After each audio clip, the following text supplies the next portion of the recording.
and welcome back to another episode of Midweek Business Moment. Today, we are going to talk about tackling fear. Let me take you back to a small episode in my childhood. So what had happened, that I was in the primary section, maybe a 7 or 8-year-old kid, and we were to have a joint assembly, morning assembly with the senior section, and it was proposed that one of the junior section student would come up to the stage and read a story or share a poem. In my excitement and the glamour which I had seen from the audience side, said yes to that. I prepared the poem. The day arrived when I was to be on the stage. So here I was on the stage, started the poem, and then I froze. I forgot everything I had recited, I was to recite, or I had prepared. That is my first experience with fear. Well, I was rescued by my teachers. I did have few other episodes in my schooling days where, yes, yet again, I froze on stage. Though every time I had somebody senior or an elder come to my rescue and encourage me. I call myself lucky that I was allowed to get over my fear and not ridiculed. Everyone in this world is not as lucky as I was, and I realized that. That is why probably it is said that stage fear is a bigger fear than even the fear of death. Well, one can understand why when you see a sea of people in front of you, staring at you, expecting you to entertain them or give them value. Such a situation is generally one take, because if you fail, you have failed.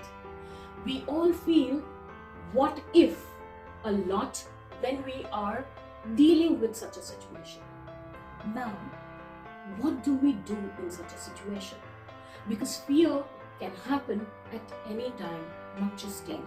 So yes, we have the fear of stage, we have the fear of change, we have the fear of starting something new. Yes, when we have to start a new business, or even when we are looking to start a new job, there is generally fear. So let's talk about how to tackle that.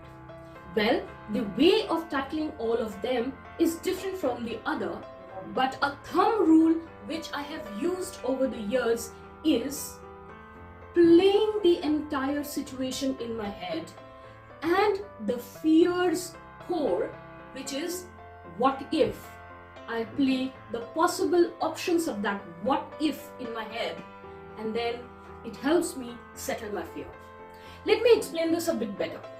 Now, for example, I have decided to take a new job, or I am staring at a possibility of starting a new business. Can be lots scary and can have a big impact on my psyche. So what do I do? In fact, when I started this company, this is exactly the point I was at. So what did I do? I wrote down all the what ifs. The point over here is, what if I am successful? How would I feel? Then, what if I am not as good as I thought I was? And then I went to the other extreme, which is the worst case scenario, that my business fails completely and I have no choice but to either go back to working in the corporate or eat out of my own savings. And then I sat and made a calculation on the what if with the worst possible situation. You know what? I realized that I would still be fine if my business failed, and I would be able to come back, either restarting the business as plan B or going back to the corporate world in a work setup in about 6 to 8 month time band, maybe at a lesser pay package, maybe at the same, and in those 6 months I would be eating out of my savings. And you know what? I was willing to take that risk. I was okay with the worst possible situation if I took the decision of starting my own business. So here I was, started my own business. So these are the ways you can tackle fear. Now another thing or way to tackle fear is go for it. You will make mistakes in the beginning and it is okay. What happens is, not many times our ego comes in the way. How can I do a mediocre job? How can I do something that has the possibility of people laughing at me? And when we get into such kind of cycle, we end up in inaction. For example, starting this entire video series. If you go back and look at the episodes I had shot before this, you would see that the way I'm speaking or the way I'm looking, or rather not looking at the camera, is completely implying that I'm a beginner, and that's okay. The reason, even after shooting those videos and possibly seeing those errors, I did not change them and went with that video, because it's okay to do something which is not 100%, which is not perfect, as long as you're making the progress or taking the step in the right direction. We have heard a lot of experts talk about a lot of things, and they have spoken about how they were in their early days. We hardly get to see any live demonstration or live video of how they were. I would like to be different. So this video may seem like I'm speaking directly to you. It may seem that I know what I'm saying, which is true. Yet at times you would see that I do change my words because I am speaking from my heart. I do not have any script or teleprompter in front of me from which I'm reading. And it's okay if I fumble in one or two words. What it does is makes me human.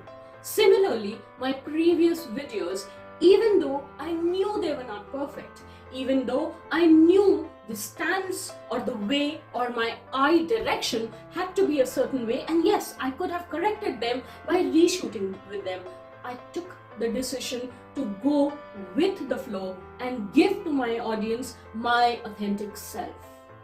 And ladies and gentlemen, let me tell you, we all learn like this.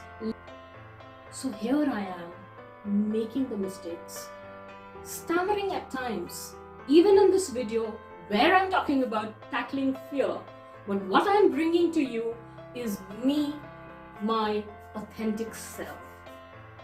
Because I believe the most important gift I can give to my audience is me, along with my errors, no matter what they are, so that they are able to relate to me and understand that even if you have fear and you can move ahead with it, you have learned to tackle them.